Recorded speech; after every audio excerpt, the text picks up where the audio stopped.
Paano ba malalaman kung buo yung motor na electric fan gamit itong resistance technique na gagawin natin mga idol? So kahit na hindi na natin pa-under yung motor, ay malalaman natin dito mga idol kung buo yung motor or sira na. So dito may sinulat ako dito mga idol. So running, so ito yung running coil, tapos ito yung starting coil. Sa starting coil mga idol, para makuha natin siya, ay ito. Meron siya ditong capacitor to speed number 1, speed number 1 to speed number 2, speed number 2 to speed number 3. So yung total na makukuha natin dito ay yun yung starting mga idol. Itong pink, yellow, white, ito yung speed number 1, yellow speed number 2, white speed number 3. So ngayon mga idol, simulan na natin. So ito, meron tayo ditong tester, set natin yan. So sa pagkuha ng running coil mga idol, yung running coil muna ang kukuha natin. Ito kasi mga idol, sira na yung fuse nito. So kung hindi sira yung fuse, doon kayo kukuha sa common, saka sa speed number 3. Pero kapag sira yung fuse mga idol, hahanapin nyo dito kung saan nakakabit yung fuse. So dito sa dalawang capacitor na to, yan o. So dito sa isang capacitor, wala siyang nakakabit ng fuse, di ba? So ibig sabihin, ito yung capacitor. Tapos itong isang linya ng capacitor na may nakakabit na fuse, yun yung line capacitor mga idol. So sa pagkuha ng running coil, so sa common or sa line capacitor to speed number 3. Okay mga idol, naintindihan nyo ba? Dito tayo sa may nakakabit na fuse. Yan, line capacitor to speed number 3. Yung speed number 3 natin mga idol ay color white. Yan. So dito tayo sa white. Tapos line capacitor. So meron tayong nakuwang 600 mga idol. 671. So sulat natin dito mga idol, 671. Yan. 671 yung running coil natin mga idol. So starting naman yung kukuhanin natin. So sa pagkuha ng starting mga idol, capacitor to speed number 1 sa pink. So sa capacitor mga idol, dito sa walang nakakabit na fuse. Yan ha.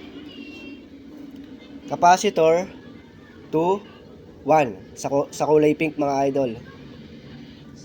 Hindi kita yung tester. Medyo mahirap pa. So meron tayong nakuha ang 281 mga idol. 281. So sunod mga idol ay speed number 1 to speed number 2. Kumbaga sa pink saka sa yellow. Pink saka sa yellow. So meron tayong nakuha ang 52 ohms. Sunod mga idol, speed number 2 to speed number 3 sa yellow saka sa white. Yellow, white. So meron tayong nakuwang 81 mga idol. So ngayon, pagpaplasin natin to mga idol. Yan. 2 plus 1, 3, tapos 4. Tapos 8 plus 5, 13. Plus 8, 21. Tapos 2 plus 2, 4. So ito yung starting natin mga idol. Yan, starting 414 ohms. Tapos yung running natin mga idol, 671 ohms, ilalagay natin dito. Yan. Total natin to mga idol, 671. Tapos para makuha natin yung mga idol, yung total ng line capacitor to capacitor, pagpaplasin natin yung starting saka running coil. So ngayon pagpaplasin natin mga idol. Okay? So 5 8 tapos 6 plus 4, 10. So dapat yung makukuha nating total resistance ng line capacitor to capacitor ay 1085 ohms mga idol. Hindi siya kita. Yan, 1085 ohms mga idol. 1085. So ngayon, check natin yung yung total.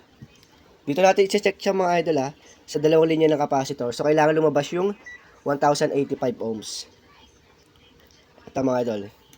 Yan, kailangan 1085 ohms. Kapag masyadong malayo yung makukuha natin resistance dito, ay ibig sabihin ay sira na yung motor. Ayan o.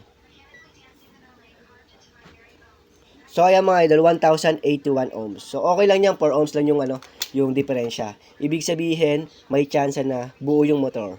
So kahit na tama yung resistance na nakuha natin sa motor mga idol, hindi pa rin ibig sabihin na 100% na buo yung motor. So, like ko palagi sinasabi sa inyo, hanggat di nadadaluyan yan ng kuryente, hindi pa rin 100% na sure na buo yung motor.